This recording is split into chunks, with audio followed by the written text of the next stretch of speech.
Um ano de pandemia. E o que é que isso tem a ver com religião, com futebol e política? Às vezes nós criamos esse tabu de debater e conversar sobre esses assuntos, mas aqui nós vamos falar sobre eles, tá certo?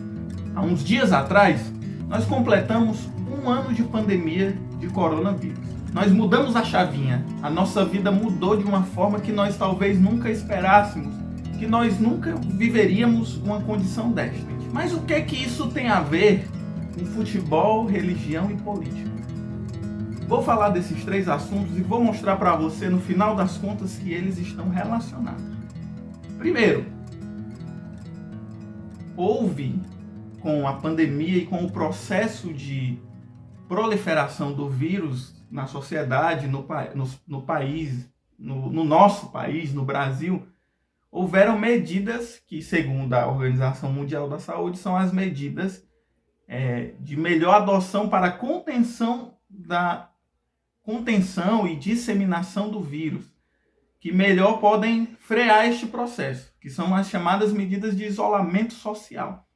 Vamos falar primeiro da religião. E com isso, com essa situação, os governadores, a princípio, os prefeitos, eles estabeleceram medidas de quarentena para não estressar o sistema de saúde e também para não haver um processo de proliferação em massa, que grande parte da população precisasse utilizar o sistema de saúde. E isso foi desde a proibição do futebol, da retenção do futebol neste período, como, por exemplo, o fechamento do comércio e das igrejas, dos templos religiosos.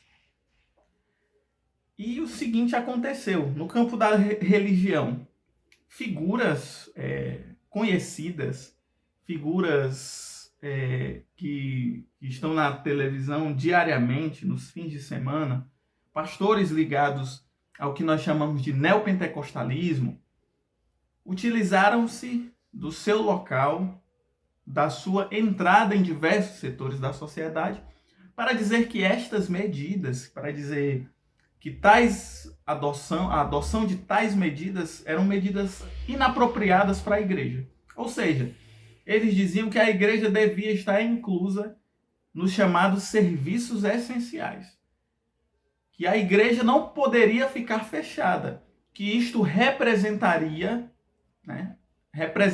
uma perseguição à fé religiosa das pessoas, à liberdade religiosa das pessoas, e que as pessoas deveriam ter essa liberdade garantida de fazer seu culto e de prestar seu culto. E eu queria utilizar dois argumentos para dizer as razões, na minha leitura, as razões pela qual esses pastores disseram que medidas de isolamento e de fechamento de templos religiosos não iriam servir, que seriam ruins. Primeira coisa, eles são frutos de uma chamada teologia da prosperidade. Primeira coisa.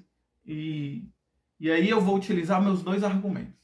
Esta teologia reúne líderes carismáticos, lideranças carismáticas, igrejas que têm donos de fato, como por exemplo a Igreja Universal do Reino de Deus, a Igreja Mundial do Poder de Deus, no caso Silas Malafaia, que é de uma igreja da denominação Assembleia de Deus, Vitória em Cristo, são igrejas que têm donos, igrejas, congregações que têm um líder carismático que ele impõe suas vontades a todos os outros. Não há processo democrático, é a vontade desses líderes que determina o que os seus seguidores irão aderir ou não. E logo, eles utilizaram-se dessa força que tem com o seu rebanho, com as suas ovelhas, como se chama na religião, entre os evangélicos, utilizaram-se desse elemento para induzir as pessoas, dizendo que isso serviria como perseguição e fechamento das igrejas. Então, isso é a primeira questão. Eles são líderes que utilizam da sua imagem, do seu poder para influenciar multidões. E eles sabem muito bem que eles influenciam muita gente. Outro elemento importante é aquele da teologia da prosperidade, o chamado triunfalismo. E o que é que isso significa?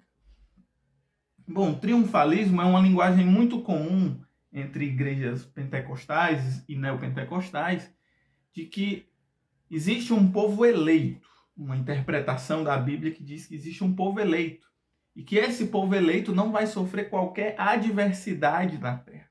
Ou seja, que as pestes, as pragas, aquilo que a humanidade sofre de ruim, ela está determinada somente aos filhos das trevas, aos pecadores, aos incrédulos, aqueles que não confessam a fé evangélica.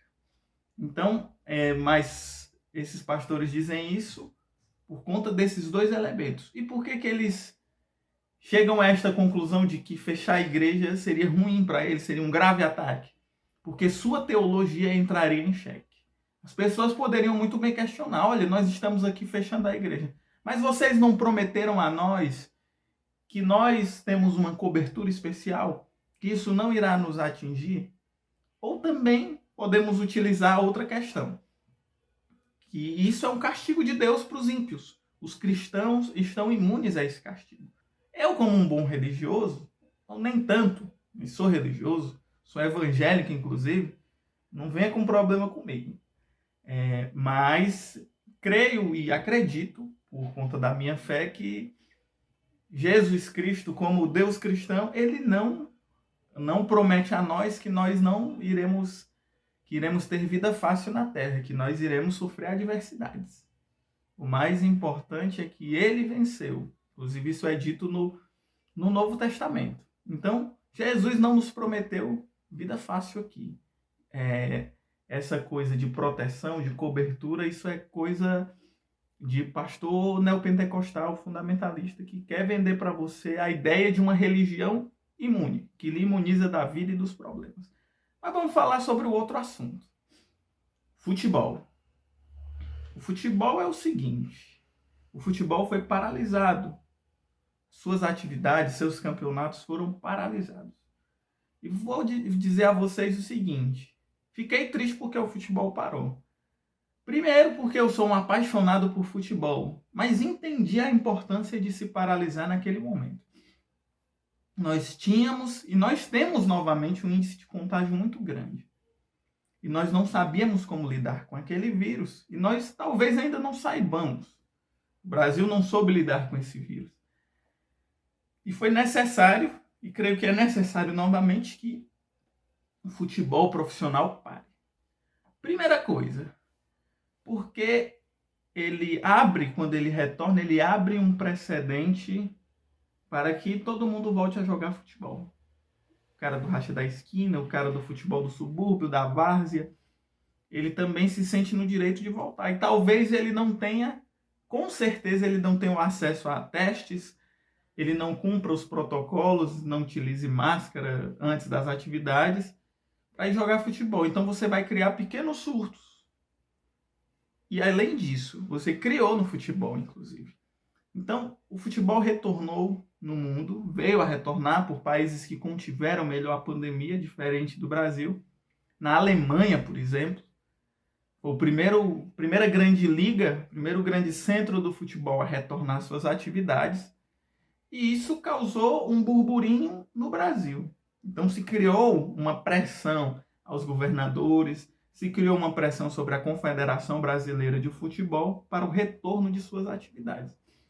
E ela logo, a federação, a confederação, a CBF, porque depende dos clubes e depende das federações estaduais para os seus votos, para se constituir, se legitimar, criou o tal do protocolo para o retorno dos jogos.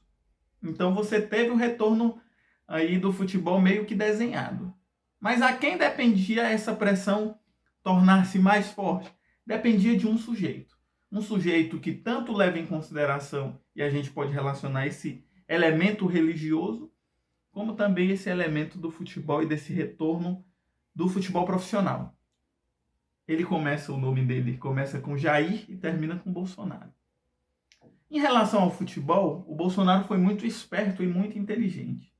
Ele, como bom oportunista político que é, se utilizou da legitimidade do futebol para tentar atingir mais pessoas com o seu discurso, que a princípio e até hoje é um discurso de negação da gravidade do vírus. Ele falou em vídeos e entrevistas que o vírus era uma gripezinha, que não era necessário essas medidas, que ele estava também defendendo os CNPJs, que ele estaria defendendo os empregos contra o fechamento e essas imposições dos governadores e prefeitos. Bom, e o seguinte foi feito. Ele se utilizou do elemento do futebol e do retorno do futebol para retomar a vida normal, ou a vida normal.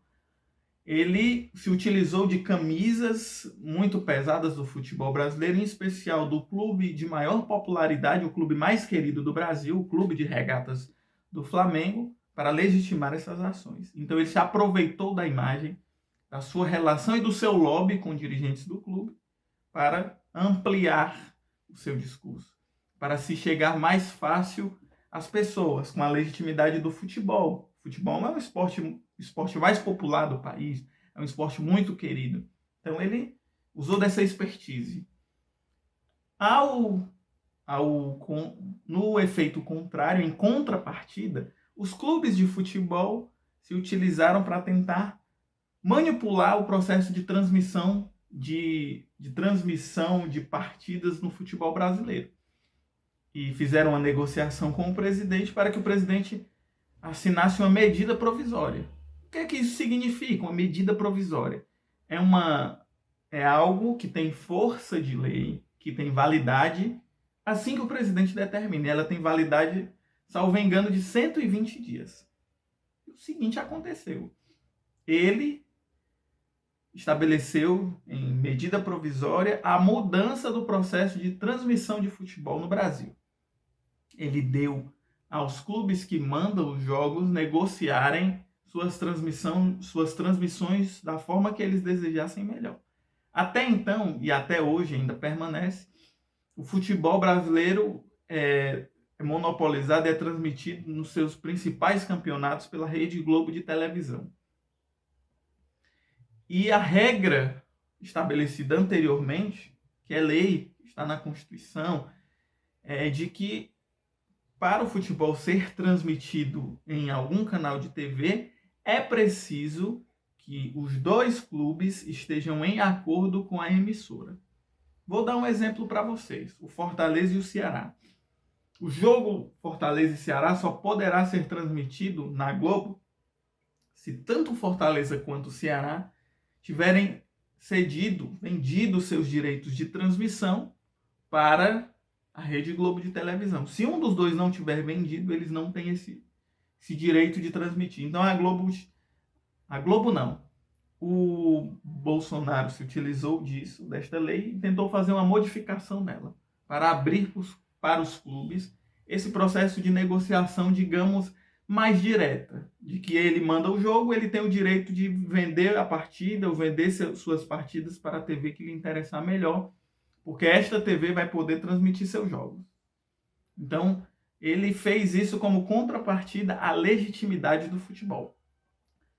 E no campo da religião, digamos, quem foi o grupo que foi mais fiel e foi mais fervoroso na sua defesa e na eleição de Jair Bolsonaro?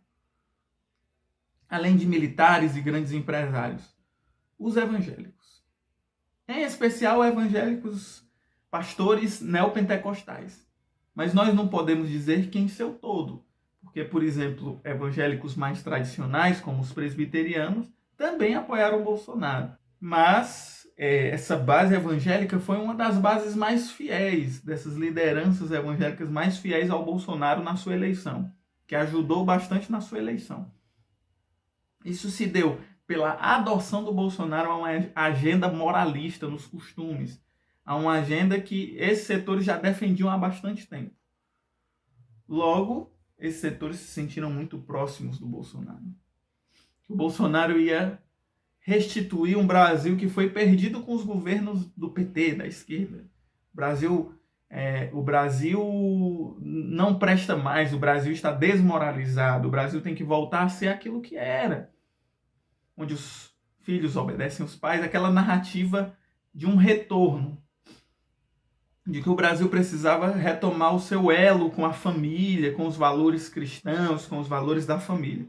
Então, Bolsonaro se utilizou muito bem desta narrativa e ganhou o apoio de setores evangélicos, neopentecostais, mas também setores tradicionais, históricos.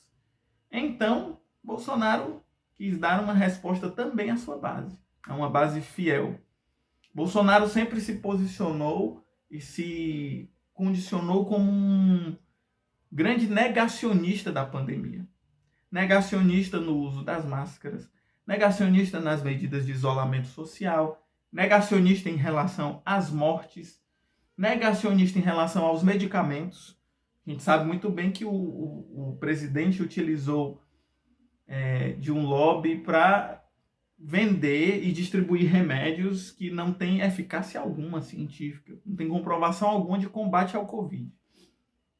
Então, houve esse processo de dar uma resposta a essa base eleitoral que foi muito fiel. Logo, Bolsonaro se posicionou contra o fechamento das igrejas, se posicionou contra o uso de máscaras, porque ele precisava dar resposta a uma base que foi tão fiel a ele. Que os empresários, grande parte do empresariado brasileiro, mas também os setores evangélicos que fizeram toda essa pressão. Então, esses temas estão relacionados sim com a política.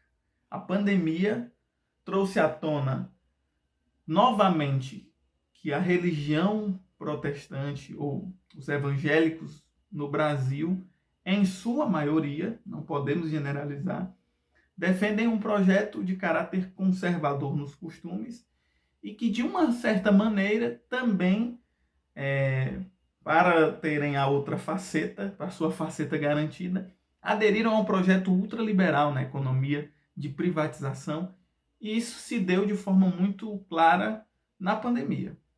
De volta à abertura das escolas, de pressão para o retorno de abertura do comércio, entre outros fatores. Do outro lado, o futebol. O futebol, que é um esporte legítimo e querido, as suas direções demonstraram-se que estão abertas ao diálogo com uma figura como Bolsonaro, como uma figura para terem os seus privilégios garantidos, para continuarem a lucrar bilhões por ano. Eles dialogam e se sentam com figuras que negam a pandemia, figuras que não levam em consideração as mortes e o amplo contágio que isso atingiu no Brasil. Então, espero que a gente possa ter aqui gostado desse momento. Se você gostou, compartilha com o máximo de pessoas que você puder, porque isso vai fazer que a gente chegue mais longe, que a nossa voz ecoe. Então, vamos lá. Religião, futebol e política, aqui a gente discute sim. Obrigado e até mais.